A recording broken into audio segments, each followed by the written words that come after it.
Hey everybody, BB French here, Olympic View Property Services. Today's video is called How to Turn Over a Rental Property. Okay, so there's some debate on this, kind of when does the turnover process start? Does it start when you get notice of vacate? Does it start when the unit is vacant? I don't know, I don't think it matters. The point is, when the work starts, for my perspective, is when you get the notice of vacate. So that's what triggers this to start happening. So you get a notice of vacate, ideally could come in any form, text message, phone call, email, who knows, but it comes in. First thing you got to do is acknowledge that you received that, and I always let the tenant, we'll talk about that at the move out process, but acknowledge that happened, and the first thing you're going to do is schedule the pre-move inspection if applicable. Basically, if you haven't been in the unit for a little while and you're not really sure of its condition, then schedule the pre-move, and basically you're going to go in there and look for any major upgrades that need to happen, and get either owner approval if you're the manager, or budget for it if you're self-managing, so you can budget for it, kind of know what's going to happen. So do you need to do, major things are going to be the floor. Do you need to replace the flooring? Appliances. Do you need to replace appliances?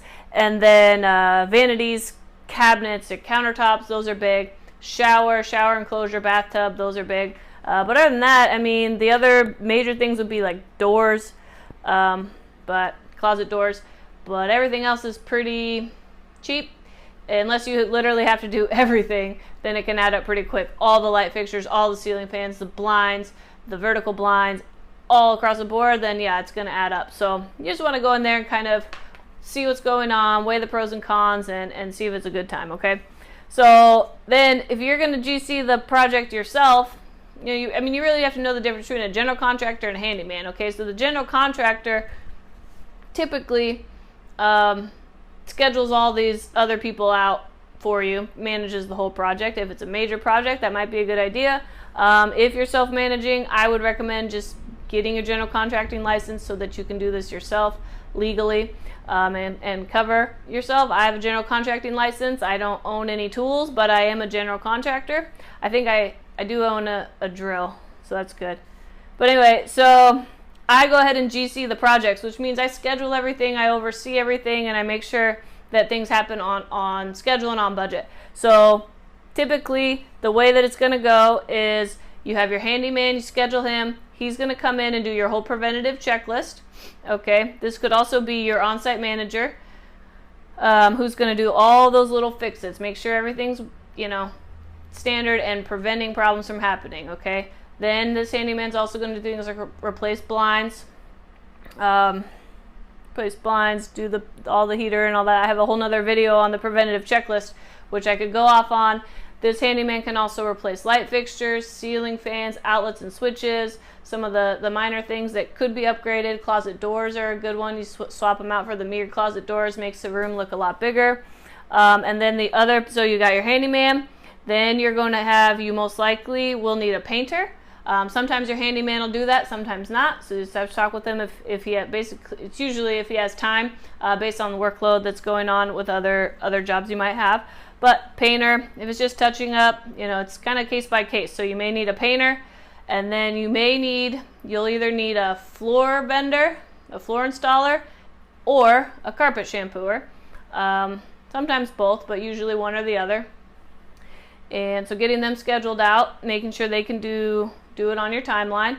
And then the final person you're going to need is a cleaner. Okay, and that's the order they go in. Handyman, painter, floor, okay, cleaner at the end. So they have to go in order. And by doing that pre-move inspection and scheduling it all out literally 2 to 3 weeks in advance, you can make sure that your timeline's on point and that everybody knows when they're supposed to be in there, because it's quite the dance. Because if you're talking about a 600 square foot apartment, it's tough for 2 of those people to be in there at once, because usually they have a helper, so that's 4 people trying to work, coming in and out with materials and everything else. It's too crowded, and they get in each other's way, and it ends up wasting everybody's time. So it's better just to go 1 and 2, and that's it. Okay, 1, 2, 3, 4 in this case. All right, and if one person gets delayed in there, then the whole chain gets delayed, and that's going to be the difference between 1 or 2 days, vacancy, which could be the difference of a week or more vacancy, because once it's clean, and then you can start showing it. Okay.